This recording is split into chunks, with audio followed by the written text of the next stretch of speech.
Welcome to the Leader Mentality Show with Rob Clemens. I'm here today with a special guest, but before I get to that, I want to talk about the idea of business in itself. People start a business with the idea of they want to make a better world for their clients. They start off with a dream and a passion and are always thinking about how can I make things good for my people. And then if you think about it, if you're blessed enough, you start getting bigger. I think about Walmart back in the day when it probably started off as a little mom and pop shop and they just kept getting better and better and expanding. But as they do it, how do you keep that company culture alive? How do you get to a point where you are getting bigger and bigger, but you're still keeping those hometown values with your company? So I brought on a company today that I feel like actually embodies that perfectly, and it's Baker Roofing, and their representative is none other than Tom Scott. Tom, welcome to the show. Thanks, Rob. Pleasure for having me. Man, I mean, this guy's been at Baker so long, he said some people call him Tom Baker. Oh, boy. I'll tell Mr. Baker that. Right. Well, it's, he does not encourage that. That just happens a little. But, Tom, what you been up to lately, bud? Nothing. So we've got we're blessed to have a ton of projects, going on at the moment. Been doing a lot of high rises. It's the off season with the tourists during the season. We can't get up on the buildings; it's just not safe. Mm-hmm. So right now we're crunching a lot of those in. A lot of the entertainment aspects of town where you have those buildings. Trampoline park that's typically busy during this time of year. Like I mentioned, your oceanfront high rises. Aside from that, aside from the work-related things, we just had an amazing event at the Boys and Girls Club. Nice. We love to get involved with them over there. We have the Grand Strand Miracle League, which is a passion of mine. We do that twice a year. This is for little kids who have got some challenges. Exactly. If you don't know what Grand Strand Miracle League is, it's one of the greatest organizations I think we have on the Grand Strand. Wow. It's basically, kids with disabilities. It's hard enough for parents to with children who have disabilities for everyday things that, me and you take for granted. Sure. But these kids have a passion for sports. And so, there's a field set up for these kids where they can play baseball, and you can go out there, you can volunteer, participate, and play with these kids. And the joy that it brings to the children and the families is really, it's very rewarding. And I love it, man, because I think about that too. And we take things for granted every day as human beings who are healthy. In fact, when I'm doing my public speaking, a lot of times I'll tell people, how do you feel today? Has anybody got a headache? People are saying, we're feeling good. I'm like, that's a blessing. Don't ever shortchange that. But, these parents wake up every day of their life knowing that, they don't just go get a cup of coffee, get in the shower, and then go to work. No, they have to do other things. And so you're helping them release as well. Yeah, no, it's an incredible feeling. So, anything I can get involved in the community and related to that, just to be more immersed in our community and be a part. And see how you can impact those people. That's huge for me. That's super cool, man. What about the Boys and Girls Club? What were you doing over there? So the Boys and Girls Club, we had a family day. Mm-hmm. Essentially, the kids they come after school. We have events set up for them, whether it's arts and crafts, sports outside. My shoulder is still sore from throwing a football. Really? Football, oh my gosh, I must throw a football 100 times. Wow. But different things we set up for the kids just as a release. Mm-hmm. There was actually a former NFL player there that showed up later on who was deeply involved in the community and the Boys and Girls Club. I can't remember his name, but he spent the time, and that meant a lot to the kids. Was it Tom Brady by any chance? No. Was it Tom Brady? He would remember Tom Brady. Yeah, remember Tom Brady. But things like that in those organizations that do what they do, just without even realizing, the major impact they have. It's just that blows my mind. Totally, man. I think that's an amazing thing. Talk about the arm. You said so you were throwing some fastballs that day with your football. There was a lot of football. There was a lot of baseball, a lot of frisbee. Oh, okay, yeah. Just about everything. So when you don't play sports for 10 years, you start to realize there's muscles you're using that you haven't used. It'll get to you real quick, right? Yeah. Well, hopefully you don't need Tommy John surgery coming out of this or anything, right? Well, let me ask you this. You played sports in school? I mean, you're a tall guy. You guys might not be able to tell here, but when he stands up, he's towering over me. Sure. No, for me, baseball was big. I was a big baseball player. I played football till about 9th grade, and then I played so much baseball that kind of. What did your parents want you to play? Did you have the prototypical mom who's like, I don't want Sweetie playing? She didn't want me to play football. Yeah. Was okay with basketball until I destroyed my ankle playing basketball. Oh, boy. And then, it was always baseball. That was safe. Yeah. Oh, very, very less likely to get injured playing baseball, you're right? not going to get hurt too terrible playing baseball. Yeah, you accidentally, caught the ball. Oh, man, my wrist hurts. It just doesn't happen, right? Yeah, no. Absolutely. But that was, that's still a passion of mine. Baseball's a slow game. Yeah, right? yeah, Everyone gets that. But it's a very technical game. So that's why it's always been my favorite. And like most people can't sit and watch a baseball game. I can watch it all the way through. Right. The experience at the field, professional stadium is much different. Yeah. But, it's some people they like the pro team experience and not so much the TV experience. I can do both. Oh, you can do both. What do you think about the new rules with baseball? And again, this is a leadership show, but sometimes sports come into leadership. Sure. What do you think about these new rules speeding up the game? Good or bad? I'm 50-50. I think it's good they're speeding up the game because baseball games, a 4-hour game or a 5-hour game, that's just too much. Yeah, especially for the casual fan, right? But the other side of it is, I think it takes away some of the personality and the methodical aspect for some of the pitchers, right? Some of these pitchers are good because of what they do, or even the batters in their preparation in the box, getting ready. And speeding the game along, it might interfere with how that pitcher or how that batter performs. Yeah. But overall, I think it's a good thing, and I think more people can get into baseball. Maybe if it wasn't so long, and they kind of tweaked a couple of things that made it more entertaining to people that weren't typical baseball fans. I think that's fair, and they always say you need your diehard fans, but the casual fans are the ones who will really pay the bills in the long run. Yeah. Well, that makes sense. What's your favorite player of all time? Do you have one? Oh, geez. Well, most people aren't gonna know this guy. I grew up a Mets fan. Okay. I grew up in Long Island, New York, and my favorite player was Edgardo Alfonso. Oh, okay. Edgardo Alfonso played third base for the New York Mets. Yep. Not a Hall of Famer by any means, but just a team player, a leader. Okay, certainly a leader, and he's still involved in the Mets organization. But just one of those guys that is I like to call him a guy's guy, or the term. I like the term servant leadership. Yeah, okay? I'm sure you're familiar with this term. Sure. Okay, one of those guys that's there to make everybody else better and uplift the entire team and have everyone grow. That's the kind of guy he was. It's a class act. I think that's very, very important. And I'm going to go ahead and go there. I think sometimes we look at sports and we go, must be nice, I'm playing sports for a living. But the real deal is sports teams are not unlike a business. You have to look at the players that are not always the most talented players. It's not always about that. Right. Obviously, you want talent. You can't win without some of that. But I'm talking about what's the perfect player? Well, he's one who can get the most out of his teammates. Sure. It's one who is naturally going to uplift others, maybe can help educate some others. Hey, here's something you could try that you're not trying. So those are the kinds of players you want on your team. Those are the best ones.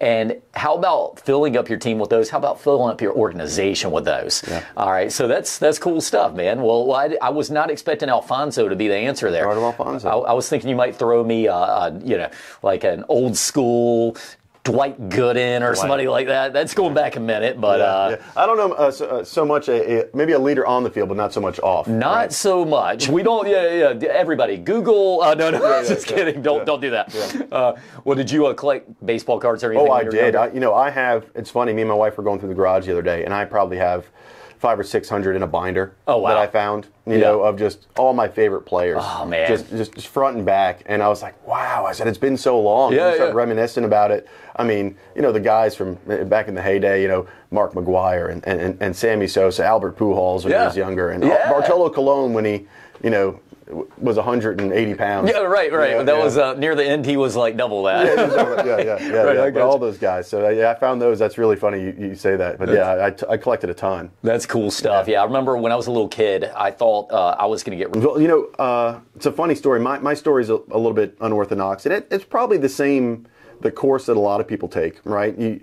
You're looking at doing one thing, and then all of a sudden your life takes you in a completely different direction for the better, right? So, I mean, when I was in high school, I was inspired by my history teacher. Okay, I always had a passion for history. My history teacher was just an average guy. He kind of looked like, you remember Roseanne? You know John Goodman? Like John Goodman during Roseanne days. Nice. Was he really funny like John Goodman too? And he was hilarious. Oh, great. This guy, great personality, made everything very easy to understand. Everyone loved the guy. And this guy was one of the hardest working people I ever met because he was a teacher during the school year, and then he had a painting business during the summertime. And so the guy just worked really, really hard. And I appreciated what he did. And, I fell in love with history. And so from that point, I wanted to be a history teacher. Okay. So, and I actually went to college. I went to East Carolina University, and I studied history education on secondary level. So I graduated. I taught 11th grade American history in North Carolina for almost 7 years. Wow. Okay. It was a passion of mine. I loved it. I did that. I coached baseball.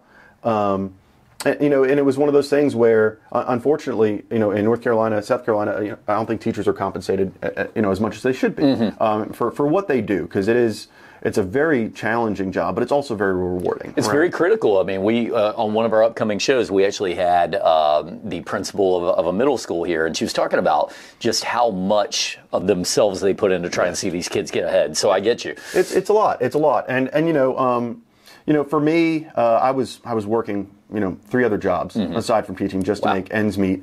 And it's funny, this is the unorthodox part. So I was I love meeting new people. So I was at a bachelor party, in Folly Beach. Okay, and I met a gentleman that worked for Baker Roofing Company, right? And he's the one that introduced me to the company. And for a while, I said I had general construction knowledge. And I didn't know much specifically about roofing, especially commercial roofing, because it's totally different, as you know, than the residential world. No doubt about it. Different world altogether. Different world altogether. Yep. And so he introduced me to a couple other gentlemen from our organization. I met them, and they told me what they were about and what they did and the growth of the company, and it blew my mind. And from that point, I made it my mission to learn everything I could about the commercial construction and commercial roofing industry in order to help Baker Roofing Company. Was that part of their curriculum, or are you that kind of guy who will just go home and say, I am in this and I'm going to just study on my own? Yeah, well, for me, it was 2-part. For me, it was those guys took a chance on me, okay? And they did everything they could to give me the tools that I needed to be successful. And then aside from that, I've always been driven. If I find something that I enjoy, I'm all in on it. Okay, education, the education aspect for me, teaching and having other people absorb that information and be able to, give that information back to me. That's an amazing feeling. Well, you're a teacher at heart. I mean, even if you got out of the teaching game, it's still going to be within you to inspire others. And I believe that as well. I do. And so, I came on with Baker. I mean, Baker's been around since 1915, okay? And the gentleman that is the chairman of our company is the grandson of the gentleman that started the company in 1915. I don't know how many other companies are over 100 years old and have grown the way that Baker has. And not only that, I see the way that you carry yourself as a representative of the company, and I can see that you guys, I mean, whatever the original Mr. Baker had in mind, it's getting seen through, if not improved upon time, and so often we hear that story about the kids who take over for the parents and then the business goes to heck. It kind of really means a lot to me that you're saying, here we are generation down, and you guys are thriving. Yeah, no, at this point, it is because of the passion they have and the culture, at our company. You come into the company, let's say you're a green guy like me. They're going to do everything they can to give you the tools and teach you about, what it means to work there, and the service that we provide, to our customers. And, we're talking about our motto, right? Yeah. Our company motto is, we shall do good work at a profit if we can, at a loss if we must, but always good work. I have people stop me on the road and say, hey, that means a lot to me, Heck yeah. And when I get that, I mean, it sounds corny, but it gives me chills, so. It doesn't sound corny at all to me. In fact, I wish that more companies would take a motto that they believe in and actually back it up. Because you're in an industry, in construction, and I know a thing or two about construction, where there's plenty of unqualified contractors out there. And the minute that they see that they're not going to make a profit or to have a loss, all of a sudden shortcuts happen. Maybe they pull off altogether. And you guys are the opposite of that. You said, no, you know what? We're in the game to make money. That's great if we can, but we're going to give you a good job no matter what. And that's powerful, man. Yeah, no, it is. And we've gone from that and from that message, and carrying that with us, we've gone from one office, our headquarters in Raleigh, North Carolina, okay, to 27 offices in 7 states throughout the Southeast. Wow. And, and people, when they hear that, like, it's just another large company. It's not. So I tell folks, and this is one of the most important things for me, a lot of people, when you're on a local level, don't care how big you are. Okay? It's not. They want the experience. They want to know they're going to be taken care of. But for me, I have the resources of the 3rd largest roofer in the U.S., but every single one of my customers has my cell phone number. You call Tom. Tom's going to help you. Or Caleb, our service manager at our office, he's going to help you.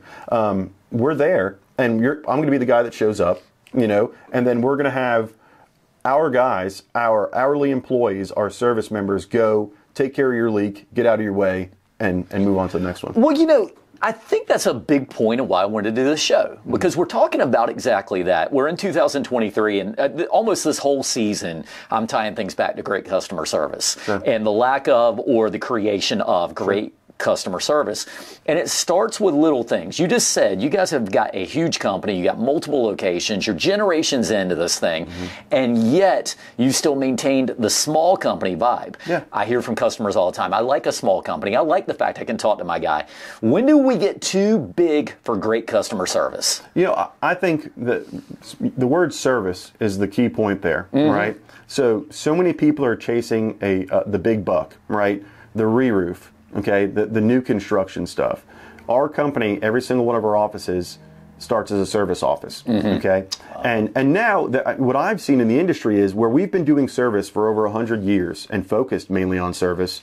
Other people are starting to get into service. Like, maybe we need to focus more on not replacing roofs, but servicing the customer for 5, 6, 7 years. When their roof's due for replacement, who's the person that they're going to reach out to first? The person that has intimate knowledge, that's been servicing their building for 5, 6, 7 years. Well, we are in a time where a lot of people are into fancy gimmicks, big fancy trucks, and kind of like, look at me, look at me, look at me. Right. I think you need to turn around and say, look at my customer. How can I make them better? How can I make that experience better? Yeah. No, I'm not here. I don't do a ton of advertising. I'm the guy, and then the guys in our office, they're the guys. They're the face. And it's their responsibility to grow our brand, build trust, and build the relationships, right? We've talked relationships before. I want every job I want. It can't be every single job, but my favorite job is when somebody calls and says, "Hey Tom, Bob so and so called me and said you're the guy." And there's nothing better in the world to me knowing that that person trusted me enough to refer me to somebody else to do a roof project for them. Well, I'm gonna say this. So you talk about 2 grades of customers, right? So we go through this process. We try to have a happy customer. Grade 1 customer who is satisfied. That's the customer who says, yeah, these guys did my roof. I can't remember. Let me see. I'll see if I can find their business card later. But they did a good job. They did a good job. I could tell you to call them. And then there's a grade 2. There's a grade higher than that. This is our goal. And it's that person who's like, there's only one company you want to deal with. And it was a guy named Tom that I was talking to, and you're going to love Tom. See, now you got somebody who's really out there promoting you. Right. And that's huge. And that's why, we joked earlier about sometimes people call me Tom Baker. It's funny, but I do enjoy it, because if they think that it's my own business and I'm running it like it's my own business, that makes me feel good too. Absolutely. And that means that tells me that I'm doing the right thing for Mr. I want to talk a little bit about some of the things you were mentioning earlier that make Baker special. You talked about culture. You said the culture is good. Describe to me the culture at Baker Roofing. Sure. So I would say our team, at the corporate level, makes an effort for all of us to get together, okay, on a regular basis. Whether this is for regularly scheduled trainings or team building events or for outings, or whether it's for, trainings with manufacturers, okay. We get us all together. It's always very interactive when we're together, okay, because you have one guy that might be a great relationship builder, okay. You might have another guy that is incredibly technical, right, and sells from a technical standpoint. Yeah. But then, it's not just our sales team getting together, it's our operations team and sales team working together. So they make an effort, a strong effort to blend those things and kind of share ideas to make everyone better and to lift everybody up. Wow. Which I really enjoy. And, I can go, so most people can't say this about large companies, okay? I can go to Mercury Street right now in Raleigh, where our headquarters is, walk down the hallway to the right and go in there and talk to Prentice Baker, our chairman, and he's going to know who I am as soon as I walk in. Wow. And that's not just from me, being there for 7.5 years. Right. He truly cares about every single person that's out there working for him and carrying the Baker brand. So, and that's everybody on our executive board. They make an effort to get to know you, get to know your family, and everything just feels, it's very genuine. Well, so I've had actual business owners call me and say, Rob, how do I scale up? I'm having a hard time scaling up. And what they're talking about is, I've gotten to the point where I've got all the business I can handle, but I can't get more business because I can't do that thing. And what you're describing to me is an excellence that you guys are able to pass on. And I don't want to get too far away from this. You mentioned team building. I feel like that we all know we should be doing it, but so many companies, especially the business owners, don't want to do it. And why not? Well, it costs money. It takes people away from the workday. But you're describing to me something that's really powerful about it. It builds a camaraderie. It builds common relations so you guys can get more information out of each other. Is that how you feel about it? Yeah, no, it is. If you're not spending the time building with your team and building that camaraderie, you're not going to be successful. You made mention earlier about, we're talking about baseball players and the best baseball players. You can't put together a team full of superstars, right, and draft or recruit a team full of superstars. They're never going to work, right? So everybody is successful for their own reasons. So adding those components and putting into this melting pot of different types of people is what makes the organization grow. Okay, and it's even different on a region by region basis. Me in Myrtle Beach, our market's far different than something like Charleston. Oh, sure. It takes different types of people. But the skills that each of us have in these different markets, for us to get together and do these team building activities, you're learning the person's personality. Right. Okay, and then you can see, because we all provide the same great level of customer service, you see, hey, this guy's doing this for his customers. Maybe I should be doing that for my customers. I like that a lot. Well, and there's another thing I like. So I love the sharing, and this is something I've learned that's good. From a leadership standpoint, I always say, we can all be leaders in an organization, and some of it starts with leadership as education. So how do I breed that camaraderie where I'm not worried Tom's going to take my job if I give him a great idea, but rather it's going to make Tom better and we can all grow together? Yeah, if that's, to me, if that is your fear, then you're in it for the wrong reason. Absolutely. So, I mentioned servant leadership before. If you really want to be a leader, in my eyes, and this goes back to me being a teacher, right? I was there because I was there to make those kids successful. The ultimate goal is to get the kids to pass the test, right? To pass the state test. But that wasn't my ultimate goal. My ultimate goal was to make sure that those kids were prepared for where they were going after. Wow. Right? Yeah. It's in school, you don't always remember, like especially in history, you don't remember every single piece of history that your history teacher taught you. I mean, how much do you remember? Oh, man, just a little bit. Didn't we win Abraham Lincoln, the Revolutionary War at some point? Okay, World War II, the hot stuff, right? Right. What I wanted kids to do when they were in my class, and this was me, I can't speak for every single teacher, I wanted those kids to leave there knowing themselves a little bit better. Wow. Okay? Being a little more self-aware. It took me a long time to realize who I was as a person. Okay? So, and I would tell these kids, you don't need to know who you are when you're in high school, because that person's going to change 5 or 6 times by the time you become an adult. Right? So, for me, it was the self-awareness and then figuring out who you were as a person and what your passion was. Right? My passion was education. Right. I've taken that passion in education and I moved it into the construction realm. Yeah. And then I share that passion with people now. And people feel that, and I hope people feel that. So, and that's one thing that I try to carry with me. But if you're the guy that's worried about sharing what you got with your team because he's going to step over you, you're not the guy. We already had made the wrong hire at that point, and that goes back into, if you're at the top, you got to look at certain traits. One thing you said earlier that I really, really liked, and this is what I want from everybody I ever hire. I want somebody who says, these guys took a chance on me, and takes that as an opportunity. I'm going to go back baseball with you again. One of my producer and I, Frank, had this conversation. Two baseball players from back in the day, Jose Canseco and Will Clark. And there was a point where Jose was like the best player in the American League. Will Clark was pretty much the best player in the National League, and you know how that goes. But there was this debate on how are they as players, how are they as teammates? And they said, well, with Jose, if you gave him a compliment, he's going to go and strut around for a little while, drive his Lamborghini around town. They said, Will Clark, you give him a compliment, and he's going to be in that batting cage working that much harder. Yeah. And so I want that guy. They're both talented. You can win games with both of them, but I want that guy because he's going to inspire others. Yeah. That's a key to this whole thing. No, that is. And that's what I want to see. I want to see other people succeed, right? So like I said, the organization took a chance on me. I want to be so involved in the organization that I'm involved in everybody else's success as well. Not just the success, financially for the organization, but the success in the growth and building the name and the brand even bigger. Very cool. With the expansion, for us, the company's still expanding. Okay, so we've got all these offices in the Southeast U.S. And we're pushing into different markets.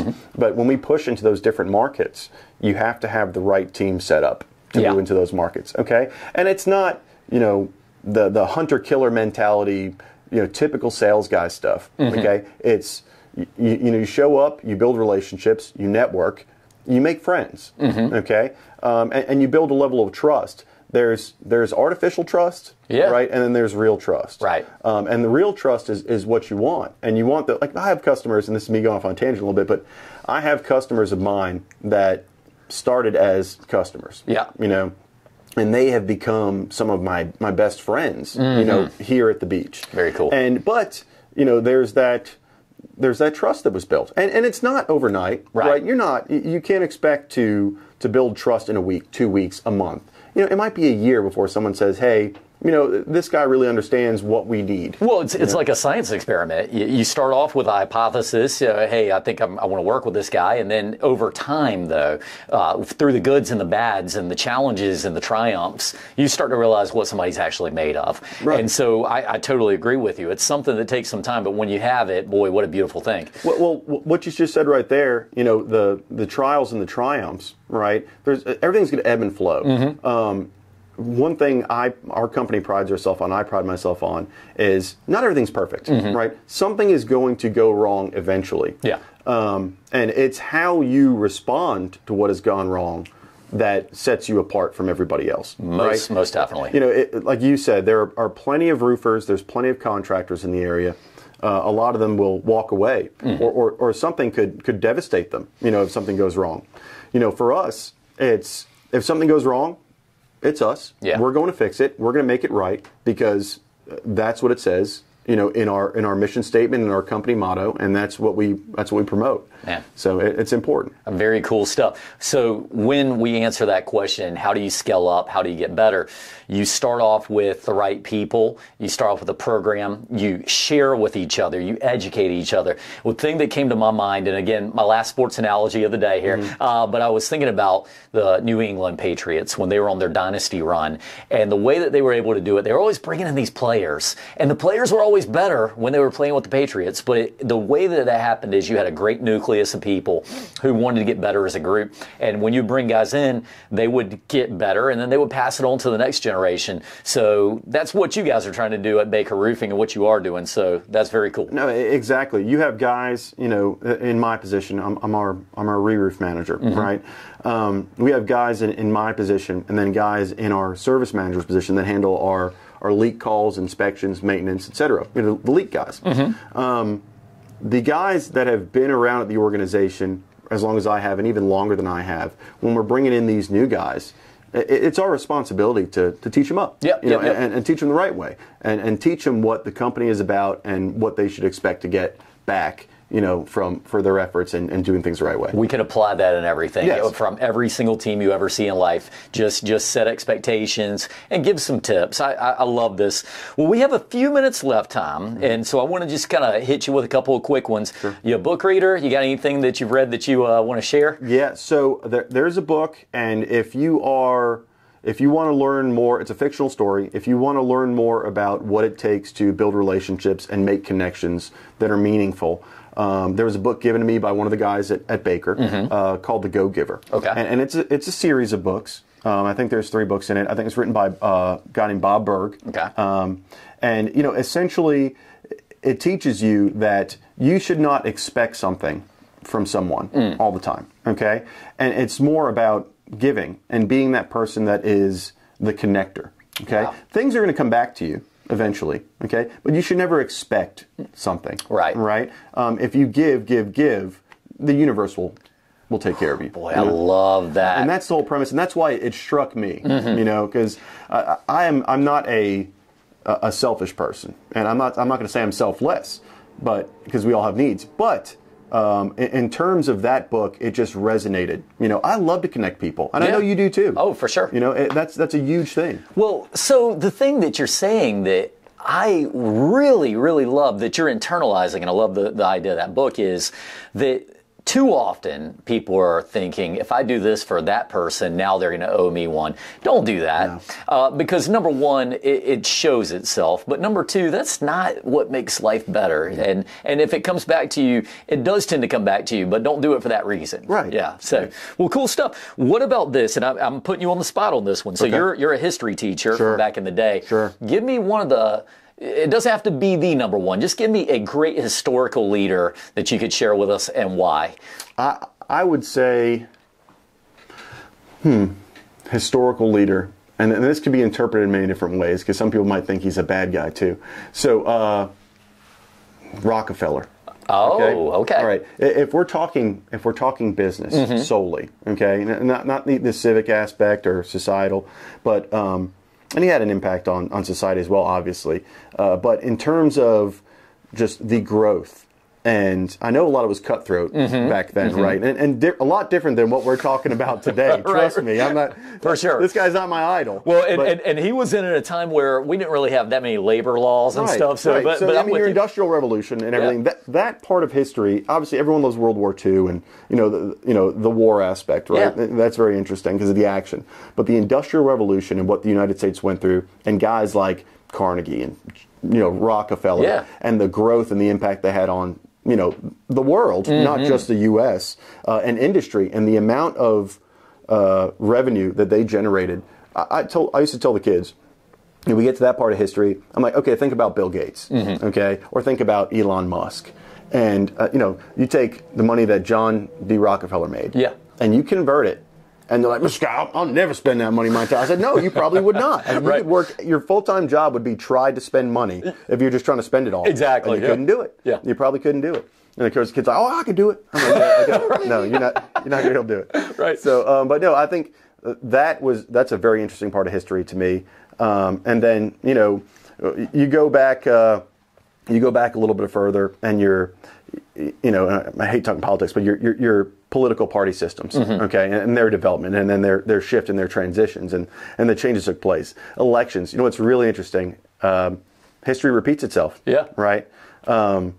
In terms of history, you have to pay attention to what happened back then because it happens again. And the same scenario happens. I don't care how many times, it'll happen over and over and over again. So that part of history is also interesting too. Because I'll be sitting on the couch and something happens on TV. I'm like, oh, that seems familiar. That's a lot like in 1743 when election of 1918 pops into my head. So. Well, I will say this, going back to Rockefeller, I usually, when I'm doing leadership talks, talk about 3 kinds of leaders. And you can put a lot of subsets within that. But I talk about the leaders by inspiration, I talk about the leaders by education, and I talk about the leaders by success. And I think that Rockefeller falls into that. It wasn't that he was necessarily going to inspire you with a beautiful speech, and he certainly wasn't going to educate you on how to become a great tycoon like he was. However, when people saw what he could do, that changed their lives in some cases. Hey, I can do this thing. And he did things in a time when no other person could do it. Right. And I got one more baseball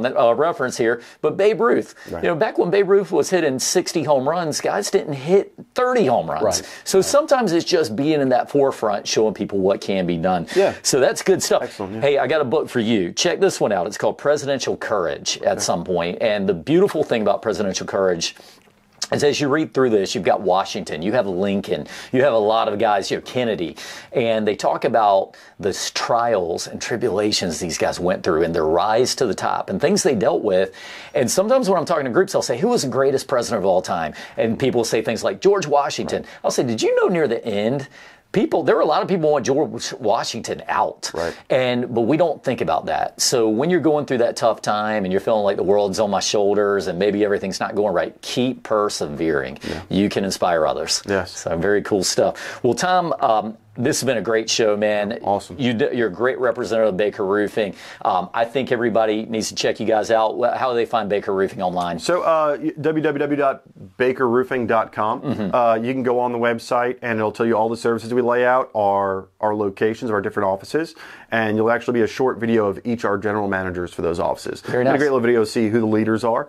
And then if you ever need help in the Myrtle Beach area, you guys can reach out to me directly. Nice.